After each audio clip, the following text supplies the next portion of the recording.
السلام عليكم ورحمة الله. كيف ما العادة انا ما نقدرش نجي، تنستحي باش نجي بيدي خاويين. ها نتوما اللي تنشري تنشاركو معاكم.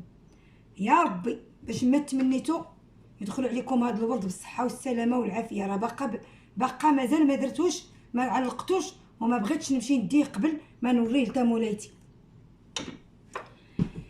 نتمنى على الله تكونوا بخير وعلى خير. انا كنوجه هذا الدرس للاخ والاخت والعمه والخاله والجد والتمولايتي من طبيعه الحال. اليوم ان شاء الله ما بغيتش انا نخلي الصيدليه تاع جابت درزيت انا سنين وانا كنوجد فيها وما نوصلهاش للناس دياولي اللي باغيني وتيتصنتوا ليا وتيتصنتوا لداكشي اللي تنقدم. الحمد لله اذا عزمت فتوكل على الله. غير تكون الحاجه فيها الصدق، اللي بغيتي تقدميه يكون صادق.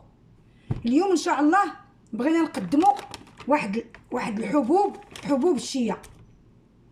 هاد الحبوب هادو ديال الشيا من المطابخ اللاتينيه، ولكن الحمد لله المغرب غني فوق روسنا. المغرب عارف كل شيء تبارك الله. هاد حبوب الشيا بحال حب الرشاد، بحال زريعه الكتان، بحال السانوج، غير هي فيها اوميغا 3. هي غنيه بالالياف، فيها الحديد، فيها الفوسفور، فيها الكالسيوم. طاقه. هاد الشيا هادي مكون غذائي سليمه للاستهلاك. حبوب الشيا ديريها فين ما بغيتي، ولا دابا تيستعملوها المطابخ المغربيه. دابا راه ما عندك. هاد الشيا هادي غنوري لكم كيفاش دايره. كاينين الناس اللي ما تعرفوهاش، نوريوها ليهم علاش لا.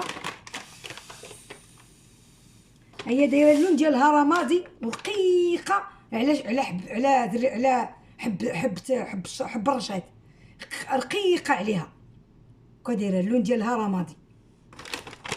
حنا غادي نطرقوا لهاد الشيا هادي.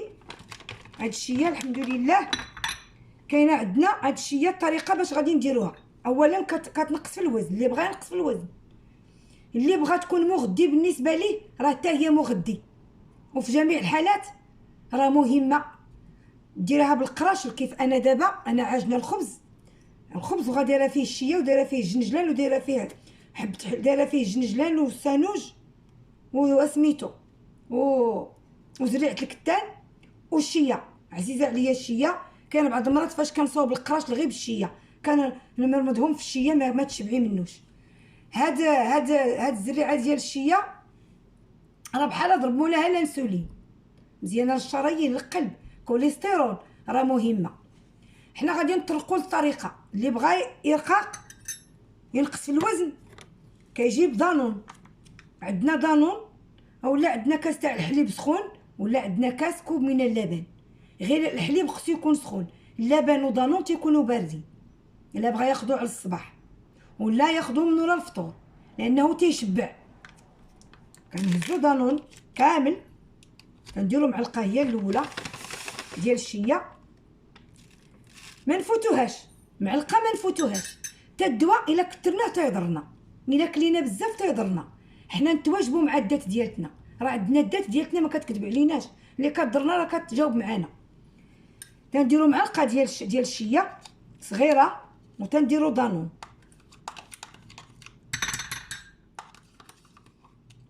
هادي وريت لكم الطريقه السليمه اللي ما فيهاش الدغل. كلشي كي كتجي في البنه هاد الشيا مع دانون. نتوما الراي بوليغو، ولا نتوما وايمانكم. بغيتو ديروا تاخذوه بالسكر هو هذاك، بغيتو تاخذوه دانون بلا سكر هو هذاك.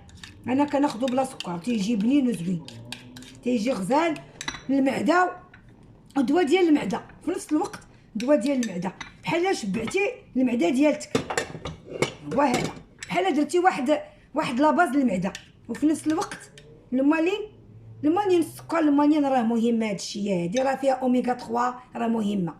هاد الطريقه هادي في الصباح. كاينه طريقه اخرى ديسير، اللي بغى يديروا ديسير وما بغاش ياخذوا هكا في الصباح ديسير. كنجيبوا الفريز. عندنا بزاف ديال الطرق باش نستعملوا. كنجيبوا الفريز، ها هو الحمد لله موجود الفريز دابا. وقت الفريز هذا كنحيدوا ليه ديك الورده تاعتو، كنقطعوه على مرصوات بحال هكا، فريز ولا البنان ولا كلش كيبغي في الفاكهه تاعو، او لا بوعويده ولا لافوكا ولا شي حاجه، تيدير ليه بحال هكا بهاد الطريقه هادي، تيزيد عليها سيريال. ها هو. كاين اللي ما بغاش يدير عليها، اللي ما بغاش يدير الزبيب على حسب اللي ما تياخدوش، حكماني السكر اللي ما بغاش ياخد الزبيب ما تياخدوش، تاخد غير السيريال والفريز وداك سميتو ودانون وزريعه الشيه، تيدير الفخيز بحال تيزيد عليها شويه الزبيب. لا تسمعي غير شي حاجه قليله باش كتكوني ان ديسير. شوفي تيكون عندك ديسير كتزيدي عليه، حيت كتخلطي تديري شويه لتحت وشويه الفوق وتيولي عندك ديسير ما تشبعي منوش. ها هو تتنخوي عليه. ها هو فيه زريعه، هذا احسن من العصير اللي غير مخلط. هذا دانون، هذا ديسير طبيعي ما فيها لا شابلوغ، ما فيها لا كريم لا والو، احسن من اي حلوه، صحي وفيه بزاف ديال الفيتامينات وفيه الالياف، غني بالفيتامينات. وخليناكم على خير وختامه مسك بهذا الديسير هذا. تكونوا بخير وعلى خير وفي امان الله وحفظه. وما تنسوناش في التعليقات والرسائل ديالكم. من طبيعه الحال احبكم في الله. السلام عليكم ورحمه الله.